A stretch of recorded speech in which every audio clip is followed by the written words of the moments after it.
Assalamualaikum warahmatullahi wabarakatuh. Bismillahirrahmanirrahim. Alhamdulillahi rabbil alamin. Asyhadu an la ilaha illallah wahdahu la syarika lah.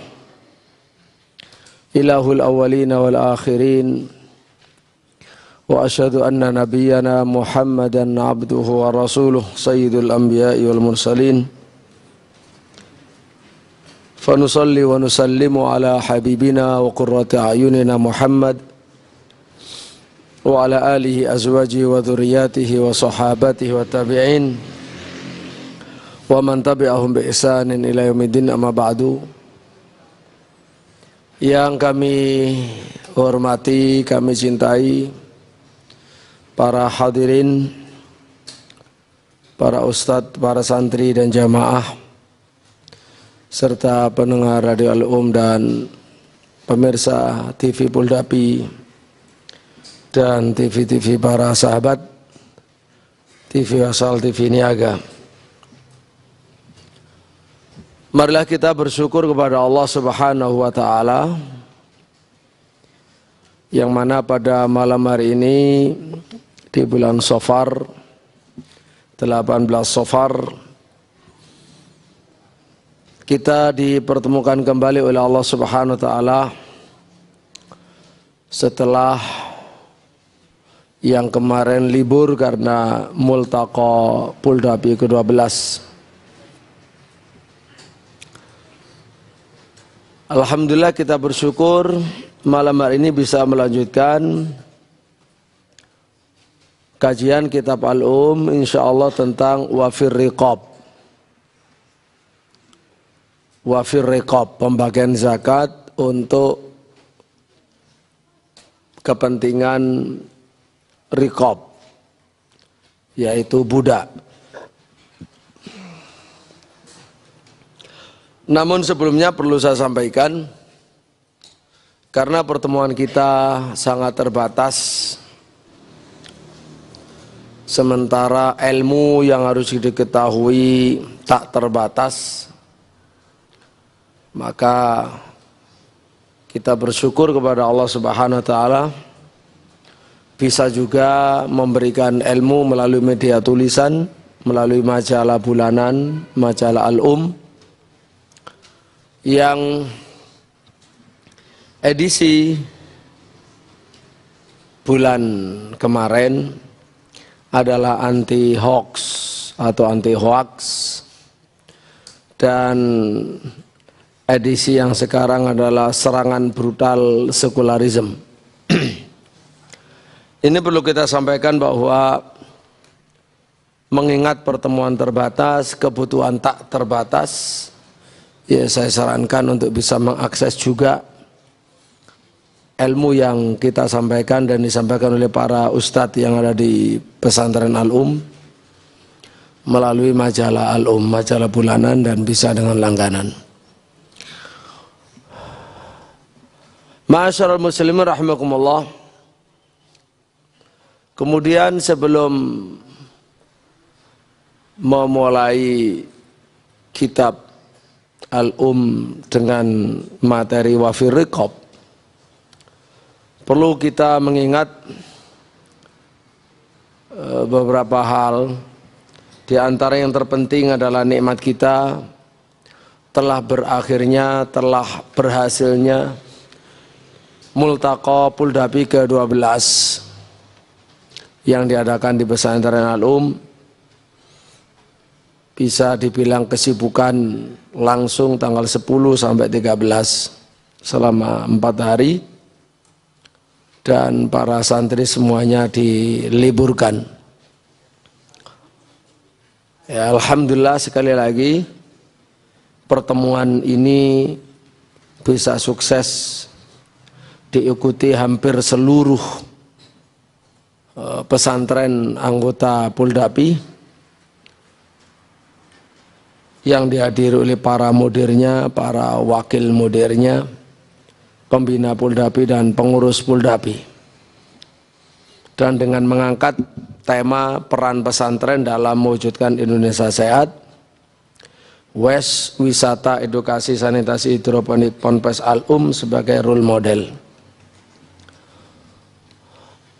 Kalau sekedar mengingat yang kemarin karena ada hal yang perlu kita garis bawahi.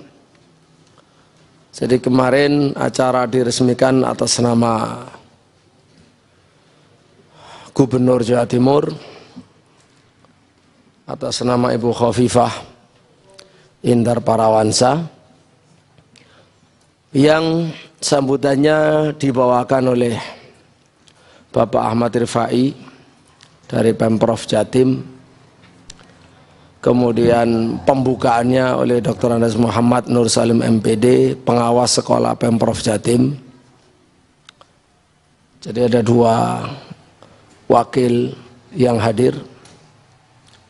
Alhamdulillah.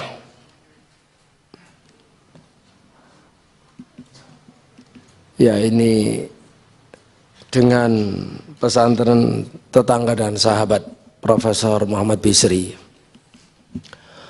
Nah, di antara sambutan itu yang penting untuk kita renungkan dan kita amalkan, yang ditekankan oleh Ibu Gubernur Jawa Timur, yaitu beliau kami mengajak kepada kaum muslimin dan hadirin untuk terus melakukan muhasabah dan tafakkur agar pada setiap saat untuk senantiasa menata kehidupan, untuk senantiasa menata kehidupan yang lebih baik, yakni kehidupan yang dibangun dengan berpijak kepada syariat dan nilai-nilai Islam, sehingga kehidupan di tahun ini lebih baik daripada kehidupan pada tahun sebelumnya.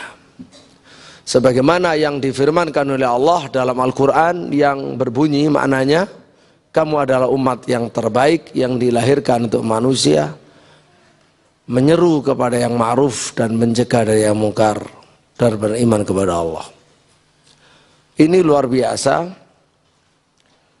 ajakan yang amat mulia, sangat berbobot, ya, menjadi ilmu yang bermanfaat. Kita diajak untuk terus muhasabah, menata kehidupan, supaya kehidupan kita terus lebih baik, yaitu kehidupan yang dibangun di atas pijakan syariat dan nilai-nilai Islam, agar kita menjadi khairah ummah. Inilah yang selama ini menjadi dasar kita, dan yang juga sama yang harus kita gaungkan kepada seluruh kaum muslimin dimanapun berada. Karena hanya dengan itu khairiyah ummah ini, kebaikan umat ini bisa diwujudkan. Makanya para ustadz dan para santri, khususnya yang tinggal di pesantren, yang mondok, ini adalah kesempatan terbesar, terbaik.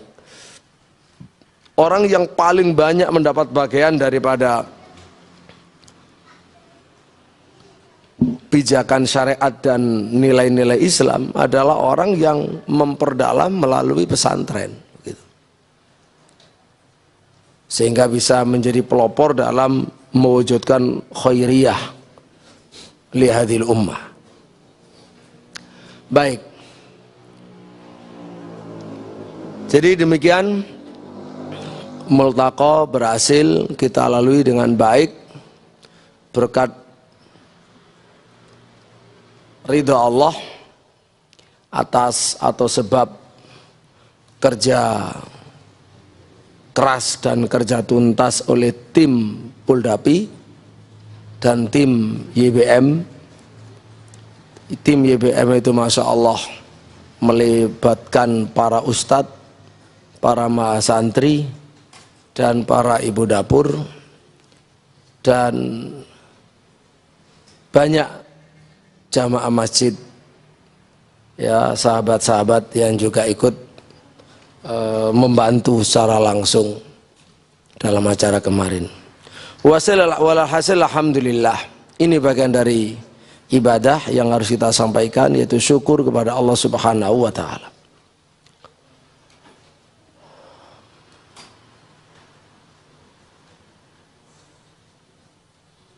Baik. Jamaah sekalian rahimakumullah. Kembali ke surat Taubat ayat 60. A'udzubillahi minasyaitonirrajim. Innamas shadaqatu lil fuqara'i wal masakini wal 'amilina 'alaiha wal mu'allafati qulubuhum wa fir riqabi wal gharimin wa fi sabilillah wa ibnis sabil fariidatan minallah wallahu alimun hakim. Kemarin sudah kita pelajari sampai tuntas insyaallah tentang sinf yang keempat, as-sinfur rabi', golongan keempat yang berhak menerima zakat, yaitu mu'allafa qulubuhum. Sekarang kita lanjut dengan wafir riqab. Kalau kita baca ayatnya, ya, lil fuqara sudah, wal masakin sudah, al amilin 'alaiha sudah, mu'allafa qulubuhum sudah. Ini 4 golongan pertama sudah. Tinggal 4 golongan terakhir. Kita ambil satu saja malam hari ini, wafir riqab. Dan sedekah juga tentang riqab. Wafi ar-riqab.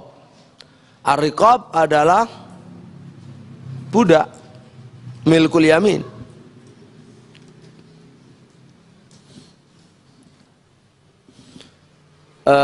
Di muqaddimah wafi riqab ini, yang ada di depan ini adalah foto budak-budak Nasrani di Aljazair tahun 1816. Ya, karena budak itu ya semua macam agama, ada yang berstatus sebagai budak. Kan di antara sebabnya ya keturunan budak, atau memang kalah perang gitu kan, atau diculik oleh orang lalu dijual di pasar. Jadi banyak sekali, yang agama Islam, agama Kristen, yang Yahudi, apa saja banyak.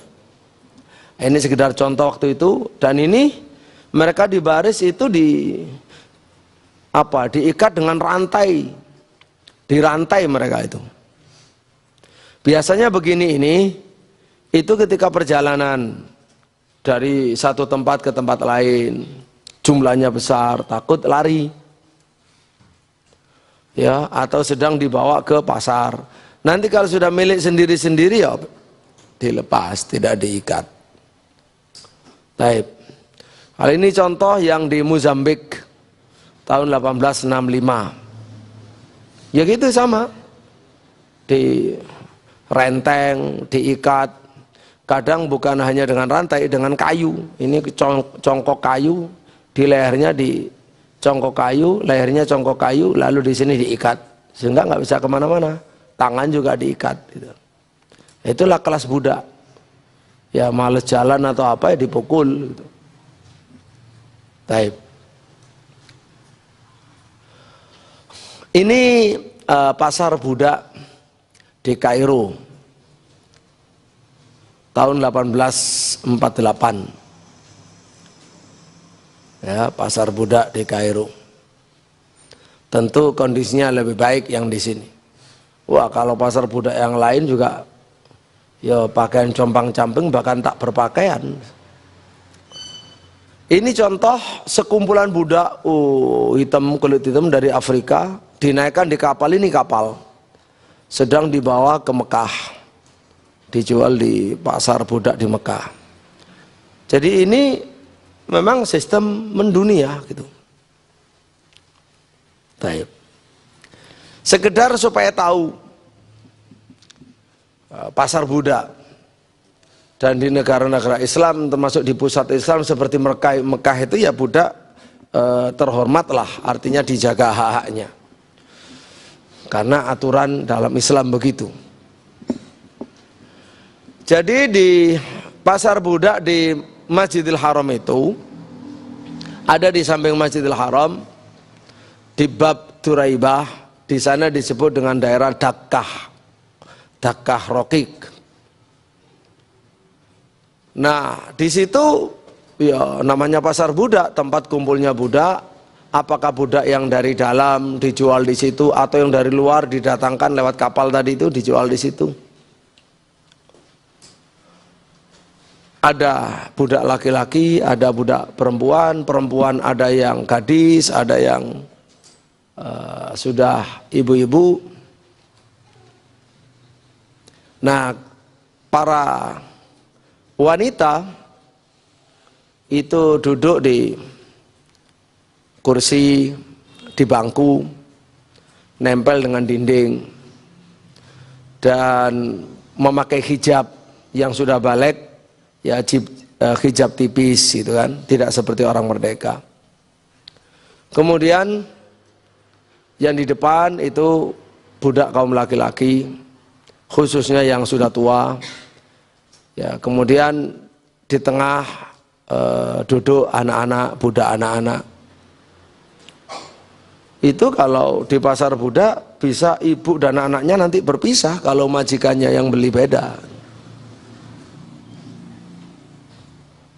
Nah, pembeli itu caranya, pembeli kalau membeli anak-anak misalnya, itu dialog dulu dengan anak-anak, diajak bicara, diperiksa, dilihat rambutnya, dilihat kakinya, dilihat lengannya, disuruh buka mulutnya, ya, suruh menjulurkan lidahnya, gitu kan, diperiksa semuanya, diajak bicara kalau bisa bahasa Arab.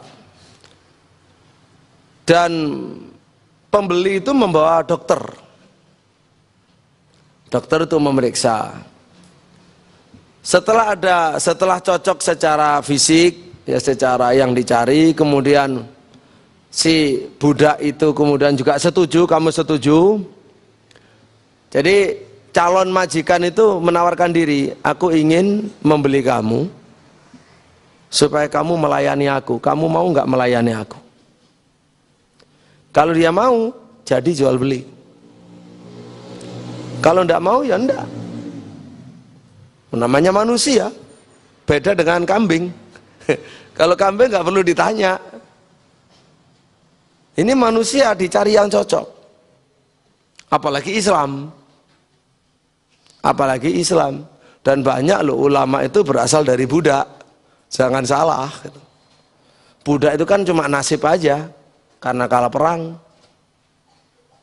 ya misalnya. Baik, kemudian kita lanjut nih. Ini adalah gambar seorang budak dari Mekah yang digambar di foto tahun 1885, foto ini. Budak berpakaian seperti orang Mekah, terus membawa bayi majikannya. Salah satu dari orang kaya di Mekah, ya anaknya si bayi itu. Berarti ini budak miliknya.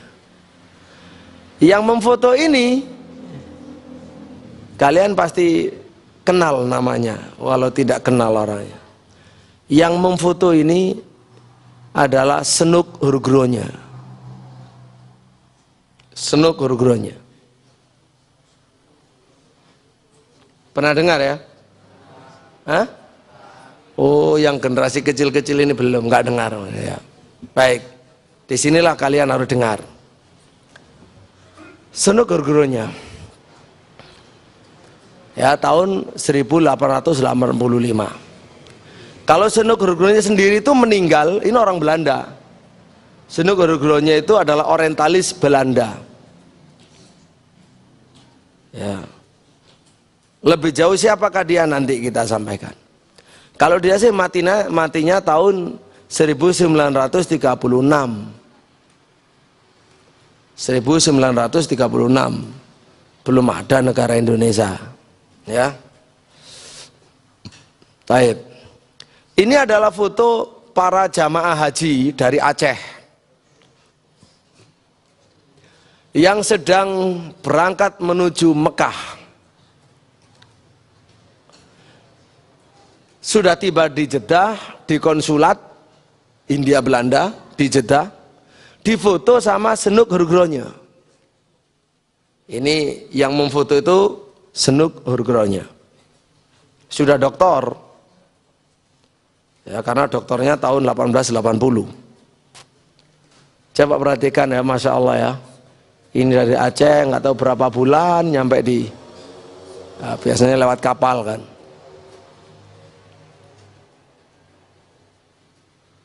Baik. Ini adalah Syarif Mekah, Aunur Rafiq waktu itu. Ini juga sama, yang memfoto Christian Senuk Hurgronya. Ya maklum penjajah Belanda yang punya kamera ya, Insya Allah. Baik. Ini foto kunjungan Raja Faisal, Raja Saud saat mengunjungi Universitas Leiden yang dikawal juga ditemani oleh Senuk Hurgronya. Itu yang pakai laken, pakai ya. Ini di tahun 1936, tahun di mana dia meninggal.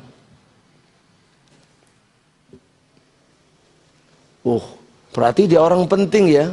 Ini menemani raja. Ketika memang dia orang Belanda si Senuk Hurgronya.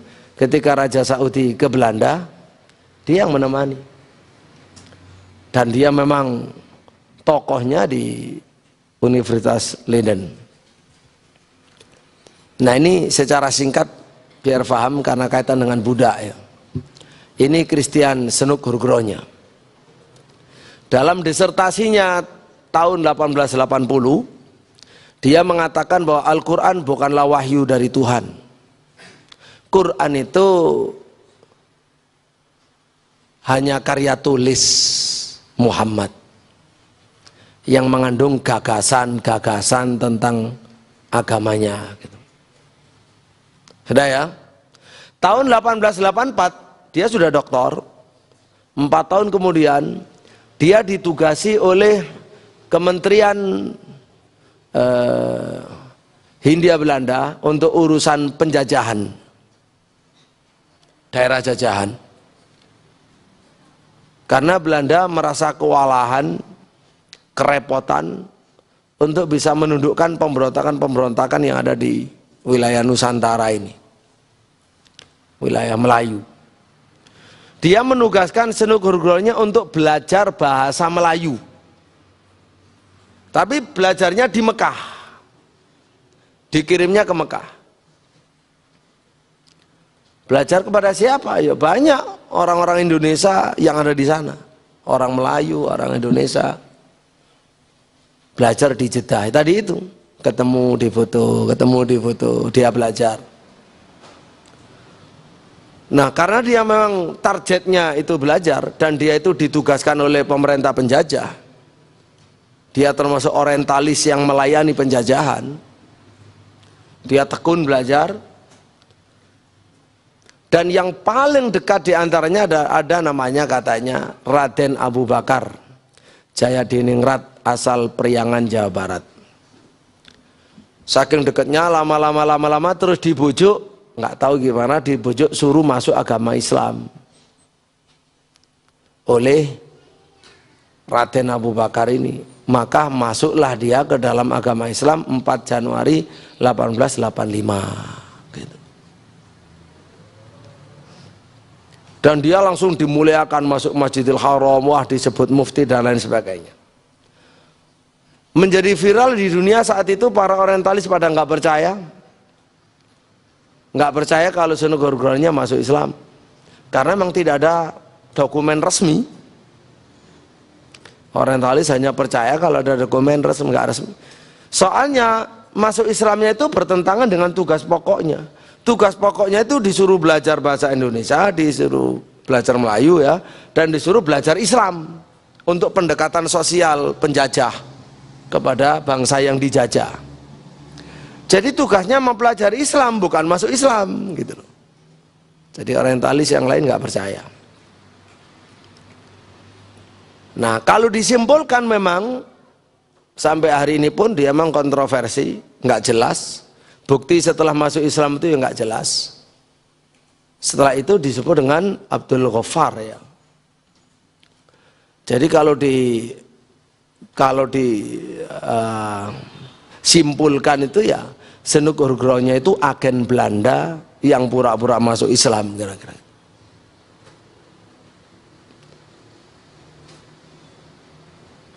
Dia menyampaikan, kemudian setelah itu pulang, setelah itu ditugasi di Aceh.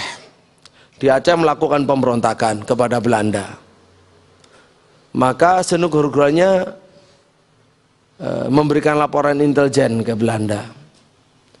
Karena Belanda berusaha untuk menumpas pemberontakan, ya, perlawanan rakyat, terfokus pada Sultan. Tetapi karena Senuk Hurgronya ini sudah dianggap syekh, sudah dipanggil syekh, maka dia tahu betul rahasia umat Islam. Dia tulis ke pemerintah Belanda bahwa yang mimpin perlawanan terhadap penjajah Belanda itu bukan sultan, tapi ulama. Maka silahkan tangkepi ulama. Waktu itu nggak langsung digubris sama pemerintah Belanda, artinya kebijakannya itu tidak diindahkan, masih fokus saja pada sultan. Tapi kemudian terus ganti atasan kalau nggak salah. Nah, nasihatnya Senuk Hurgronya itu diturut. Maka tahun 1903 setelah 30 tahun perang perlawanan Aceh, Belanda mengumumkan menang perang di Aceh. Karena memang Senuk Hurgronya membocorkan rahasia umat Islam. Ya, tadinya fokus ke sultan, sekarang enggak, dengan menangkapi para ulama. Dan Senuk Hurgronya juga mengatakan dengan ulama enggak bisa nego, harus dengan kekerasan. Karena ulama lah yang mengobarkan jihad, membaca ayat jihad, ya, baca hadis jihad. Nggak bisa, nggak ada nego dengan ulama. Ulama tangkap, penjara, bunuh gitu. Karena itu Senuk Hurgronya itu punya sejarah, ya, punya andil sejarah yang sangat pahit di Aceh. Tidak mungkin rakyat Aceh bisa melupakan gitu. Itu Senuk Hurgronya. Jadi bisa dibilang banyak yang menyimpulkan dia pura-pura iya, semacam munafik begitu ya, semacam munafik begitu. Wallahu taala alam. Karena memang nggak jelas apa kontribusinya untuk umat Islam. Yang ada adalah untuk Belanda. Gitu. Baik. Penting kita menyebut dia itu karena dia memoto termasuk ya tadi anak apa ya, budak ya, tahun 1845. Baik, kapankah budak itu dihapuskan di muka bumi gitu? Budak itu pertama dihapuskan di Turki Utsmani tahun 1855. Khilafah Utsmaniyah mengeluarkan instruksi, keputusan bahwa Khilafah Turki Utsmani memutuskan untuk melarang jual beli budak di seluruh wilayah yang tunduk pada pemerintahan Khilafah Turki Utsmani. Kemudian Kamil Basha meminta wali Hijaz yang tunduk kepada Turki Utsmani, wali Hijaz yang tinggal di Jeddah, dan juga wakilnya yang tinggal di Mekah, agar mereka mengumpulkan semua ya para maklar budak maupun penjual budak ini, agar disosialisasikan kepada mereka tentang perintah baru ini, sudah mulai dilarang jual beli budak. Tapi untuk wilayah Hijaz tidak langsung bisa dilaksanakan karena terjadi demo besar. Ya, umat Islam dan ulama tidak terima jual beli budak langsung dihapus waktu itu, karena di antara perintahnya itu siapapun yang punya budak otomatis langsung merdeka. Yang tidak terima harus nulis surat ke pemerintah pusat minta ganti rugi gitu. Jadi semuanya tidak boleh ada pasar, yang sudah dimiliki harus merdeka. Kalau tidak terima minta ganti rugi silahkan lapor. Jadi yang lapor itu khusus yang tidak terima saja. Tapi waktu terjadi demo besar sehingga telat pelarangan dan penghapusan budak di wilayah Hijaz itu telat dibanding dengan Turki. Turki 1855, telatnya lumayan ya, hampir 100 tahun. Baru secara resmi dihapuskan dari Hijaz itu tahun 1962. Jadi masih baru saja. Ya, ini seorang penulis Mekah terkenal, Soleh Muhammad Jamal, di koran Nadwah edisi 1180 tanggal 28 bulan 6 tahun 1382 bertepatan dengan Senin 26 November 1962, yaitu 57 tahun yang lalu. Baru 57 tahun yang lalu budak itu dihapus gitu.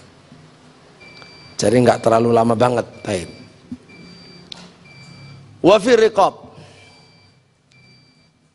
dalam Islam wafir riqab itu ada namanya ibadah besar, yaitu memerdekakan budak.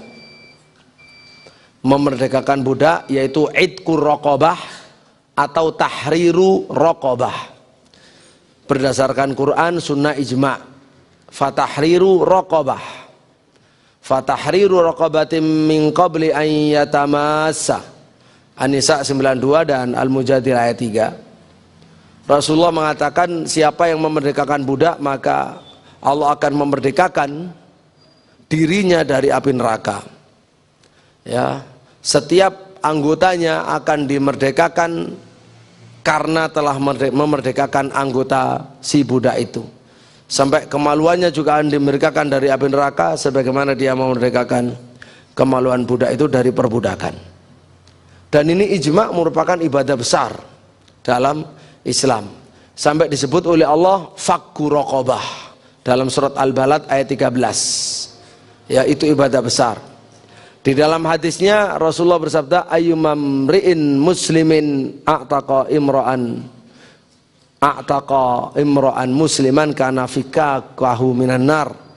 Ya, orang muslim mana saja memerdekakan budak maka itu adalah pembebasan bagi dirinya dari api neraka.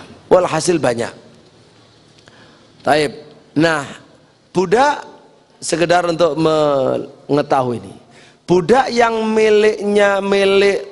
pemiliknya lebih dari satu orang namanya budak mustarok. Satu budak milik dua orang misal. Berarti kan separuh milik fulan, separuh milik fulan yang lain. Kalau fulan yang A itu memerdekakan budak kamu, bagianku tak merdekakan, berarti dia tinggal separuh. Tergantung dengan yang B tadi itu. Apakah B ikut memerdekakan atau B mensyaratkan kamu merdeka kalau kamu bayar harga dirimu yang menjadi bagianku, karena aku nggak punya uang, hanya punya kamu yang harus membayar hargamu, cuma separuh. Ini namanya mukatab, ya, nanti termasuk hukumnya sama dengan budak mukatab, biar kita paham. Terus dalam Islam luar biasa, kalau sampai seorang sayyid itu menempeleng atau memukul budak, maka hukumannya adalah budak itu merdeka gitu. Sehingga dalam Islam tidak boleh disiksa, nggak boleh dipukul. Dipukul merdeka dia. Rasulullah bersabda, "Man daraba ghulaman lahu haddan lam ya'tihi aw latamahu fa inna kafaratahu ayutiqah." Siapa yang memukul budaknya, ya, atau menempelengnya, ya, cara tebusannya ya harus dimerdekakan gitu. Cuma kalau memukulnya hanya untuk pendidikan, memukul yang terukur untuk mendidik gitu, nggak apa-apa, tidak mengharuskan untuk dimerdekakan. Baik, ada namanya budak mudabbar. Budak mudabbar itu adalah budak yang dijanjikan oleh sayyidnya merdeka setelah dia meninggal. Setelah pemiliknya meninggal, kamu akan merdeka setelah saya meninggal. Kalau pemiliknya bicara begitu, itu disebut budak mudabbar. Boleh itu. Kalau dalam perjalanan waktu kok, waduh nggak punya duit, udah kamu tak jual aja, boleh. Ya, menjual budak mudabbar boleh. Atau dibiarkan sampai dia sayyidnya meninggal, lalu dia otomatis merdeka, boleh. Ya. Mukatab itu adalah memerdekakan budak oleh sayyid, tapi harus dengan kompensasi uang, harus dengan bayar harganya. Silakan dicicil, boleh. Kalau sudah lunas baru merdeka. Itu namanya budak mukatab. Budak yang nyicil harganya kepada majikan. Kalau sudah penuh harganya, maka dia menjadi orang merdeka. Namanya budak mukatab. Ini penting sekali karena ada kaitan dengan zakat. Yang berhak menerima zakat itu siapa? Apa sembarang budak atau budak mukatab? Ya. Taib. Sebelum langsung ini ke kitab terakhir, budak mukatab ini tidak boleh menikah kecuali dengan izin sayyidnya.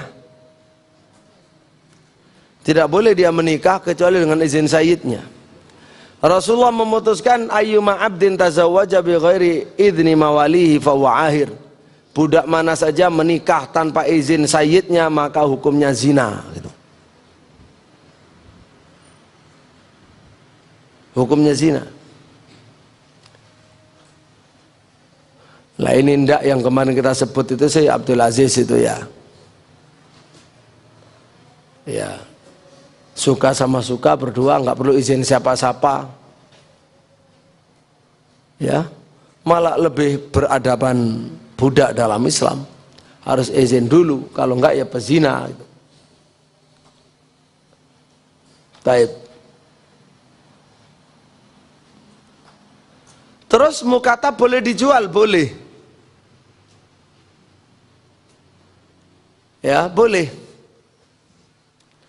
Kemudian ya kewajibannya penjualnya, pembelinya. Nanti terus walaknya milik siapa? Hak untuk mewarisi nanti. Ya, milik yang membeli gitu. Taib. Wa fi riqab. Kata Imam Syafi'i rahimahullah, wa fi riqab itu al-mukatabun. Khusus budak mukatab yang berhak menerima zakat. Kata Imam Syafi'i. Khusus budak mukatab. Kita perhatikan, ya baik, ini kalau ringkasannya begini. Jadi budak mukatab itu berhak mendapatkan zakat. Gunanya untuk menyicil harganya supaya bisa lunas, bisa merdeka.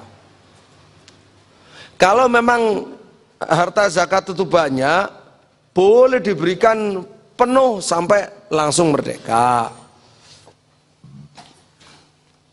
Jika diserahkan zakat itu kepada oleh wali kepada sayyidnya boleh, atau diberikan kepada mukatabnya, budaknya boleh. Kalau ternyata harta zakat itu sedikit, tidak cukup, ya maka diberikan saja bantuan untuk meringankan beban cicilan gitu. Tergantung banyak apa tidak zakat itu. Imam Syafi'i mengatakan wa fi riqabi yakni al-mukatabin wallahu a'lam wa la yushtara abdun fayu'tak. Kata Imam Syafi'i, jadi budak yang diberi zakat budak mukatab, budak yang sedang nyicil dirinya untuk merdeka. Bukan budak diam-diam budak lalu dibeli dimerdekakan, oh bukan. Ya, budak yang murni kemudian dibeli dengan uang zakat lalu dimerdekakan, bukan. Kata Imam Syafi'i bukan begitu. Itu nanti kata ulama yang lain. Nah, ucapan Imam Syafi'i ini yakni al-mukatabin wallahu a'lam wa la yushtara abdun fayu'tak, lalu disarahkan oleh Imam Mawardi dalam Al-Hawi Al-Kabir. Kata Imam Mawardi, ini benar ucapan Imam Syafi'i bahwa wa fir riqab, artinya ay al-mukatabun, budak mukatab saja, budak yang nyicil gitu. Itu benar. Karena riqab memang salah satu kelompok golongan dari golongan mustahik zakat. Hanya saja wa fi riqab ini pengertiannya ada khilaf di antara ulama, ada dua madhab besar. Pertama madhab Imam Syafi'i yang mengatakan riqab ya mukatab. Riqab dalam hal zakat itu mukatab, bukan semua riqab. Karena harta zakat tadi digunakan untuk membantunya melepaskan diri, yaitu membayar cicilannya agar menjadi orang merdeka. Yang mengatakan madhab ini di kalangan para sahabat adalah Ali bin Abi Thalib. Di kalangan tabi'in Sa'id bin Jubair dan Imam Nakhai. Di kalangan ahli fikih Imam Abu Hanifah dan Imam Thawri. Tapi ada madhab kedua, penting ini. Madhab kedua madhab Imam Malik, madhab gurunya. Kata Imam Malik, wa fi riqab. Wa fi riqab itu ya budak, tidak harus mukatab.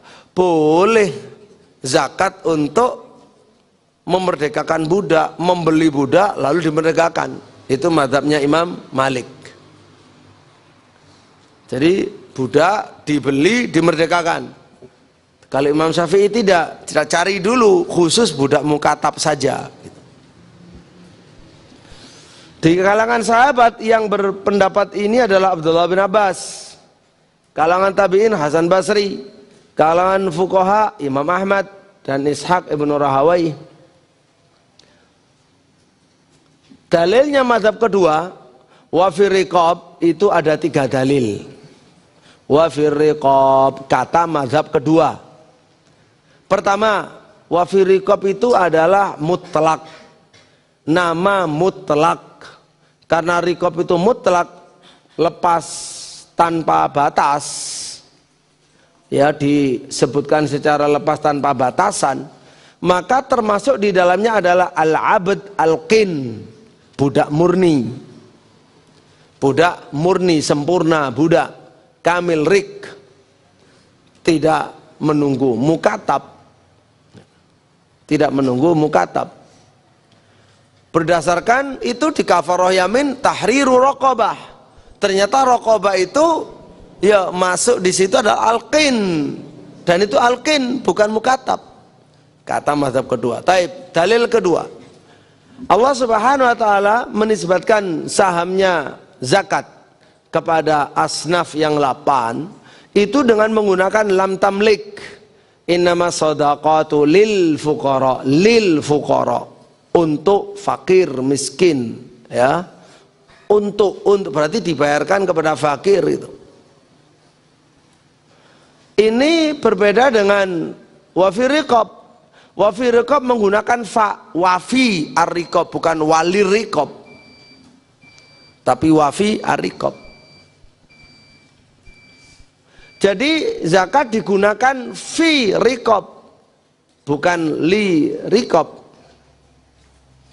Berarti seharusnya tidak dimiliki sama mukatab. Kalau diberikan ke mukatab kan tamlik, kata mazhab kedua. Sehingga dengan demikian yang pas ya, dibeli dari pasar dimerdekakan, dibeli dengan zakat dimerdekakan. Itu namanya wafi riqab, kata mazhab kedua. Dalil ketiga, mukatab ini termasuk golongan gharim loh, orang yang nanggung hutang gitu, kata mazhab kedua. Ya, termasuk gharim.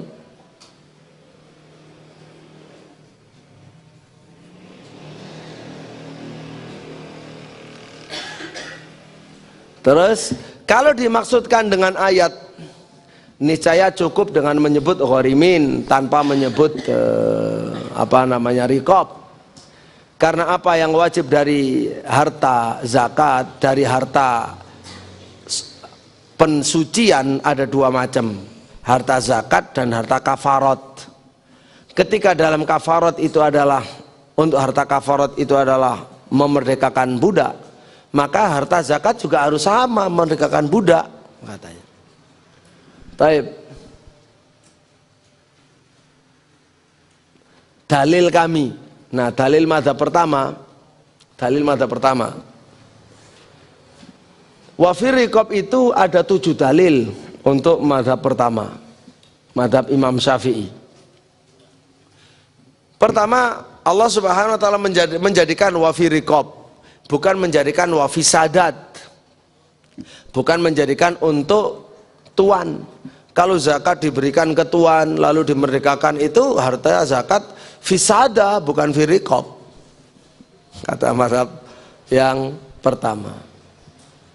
Yang kedua, golongan mustahik zakat, ketika semuanya adalah berhak menerima, maka riqab pun juga berhak menerima, bolehlah menerima. Ketiga, Allah menyebutkan dalam ayat ini 8 golongan, dan menggandeng di dalamnya antara 2 pasang yang mirip maknanya,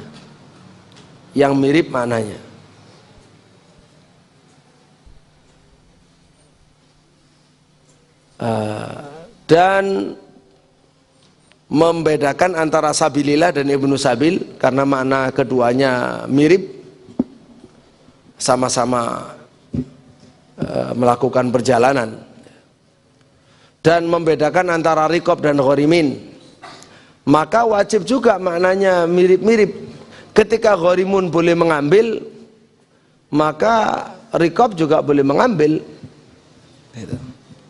Ar-Rabi', Allah Subhanahu wa taala menjadikan yang dibayarkan kepada asnaf 8, yaitu sedekah,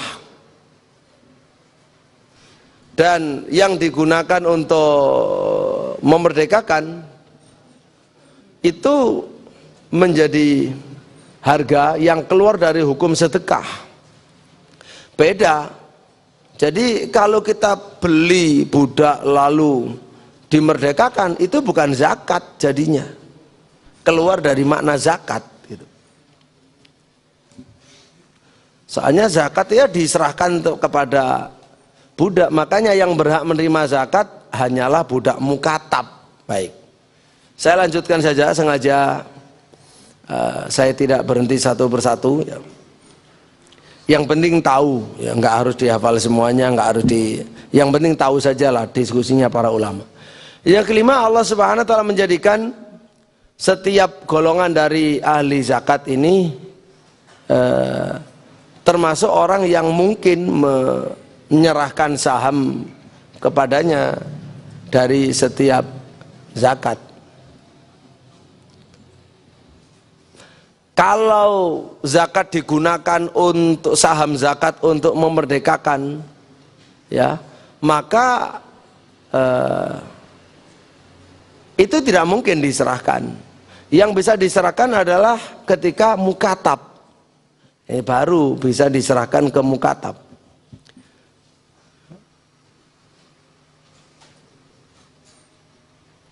Kata yang keenam, kalau dibelanjakan saham rikob di mukatab dan masih ada cicilan terakhir yang bisa menjadikan mereka ini bisa merdeka, maka diberikan orang itu secukupnya, kemudian dia merdeka.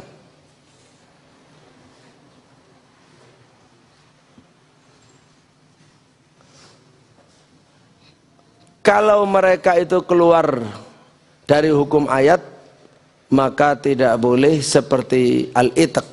Karena beda ya, jadi Imam Syafi'i itu membedakan antara itqur raqabah dengan membayar zakat kepada mukatab.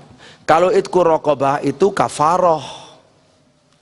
Nah kalau ini membayar zakat maka mukatab itulah yang berhak menerima zakat, bukan budak yang langsung dimerdekakan begitu saja. Ketujuh, Allah Subhanahu wa taala menginginkan dengan kata ar-riqab yang dimerdekakan. Kalau seandainya Allah menginginkan riqab itu adalah budak yang dimerdekakan, bukan budak yang mukatab, tentu akan disejajarkan dengan penyebutan tahrir raqabah dalam kafarah, ya, dalam kafarah. Karena Allah berfirman fatahriru raqabatin mu'minah. Dan mutlaknya wafiriqab itu kan mutlak. Fi shadaqah dalam zakat disebut mutlak. Maka tidak harus dibawa kepada muqayyad dalam hal kafarah. Fatahriru raqabatin mu'minah ini muqayyad. Ada kata mu'minah muqayyad. Lalu ini dalam hal kafarah. Di kafarah muqayyad. Nah, di wafiriqab di zakat mutlak, tidak muqayyad.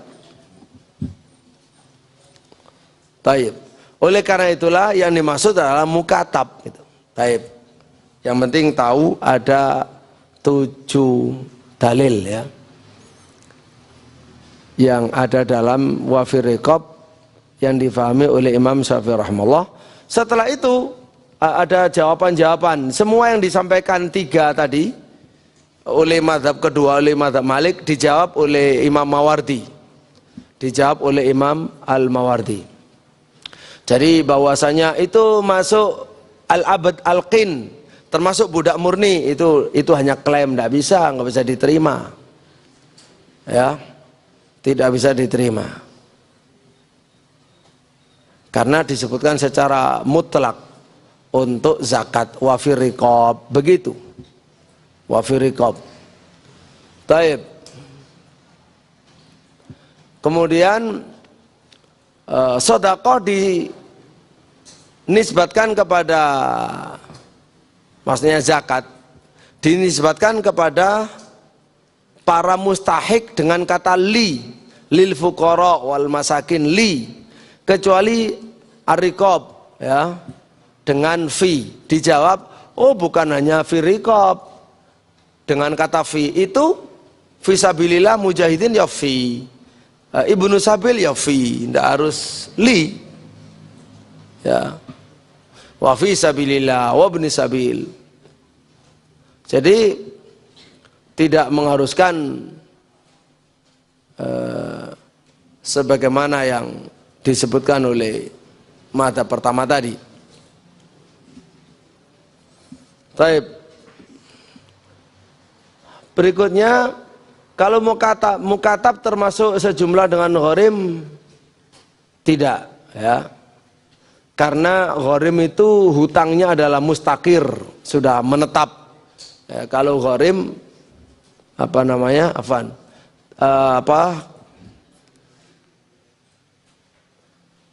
kalau gharim itu mustaqir, hutangnya sudah konstan tetap, tapi kalau budak mukatab tidak mustaqir, sehingga bukan termasuk gharim.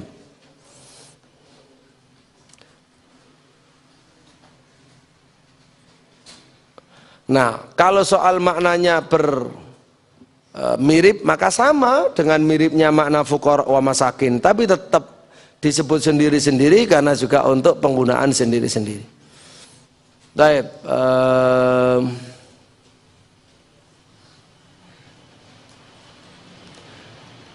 bedanya antara kafarah dengan zakat. Kalau kafarah itu memang disuruh memerdekakan budak. Budak yang dimilikinya dimerdekakan boleh, itu untuk idkur raqabah, untuk kafarah. Tapi kalau zakat tidak bisa. Kita zakat, kemudian budak kita yang kita merdekakan ya nggak sah. Zakat ya zakat, diberikan zakat. Karena itu zakat berbeda dengan kafarah gitu. Baik.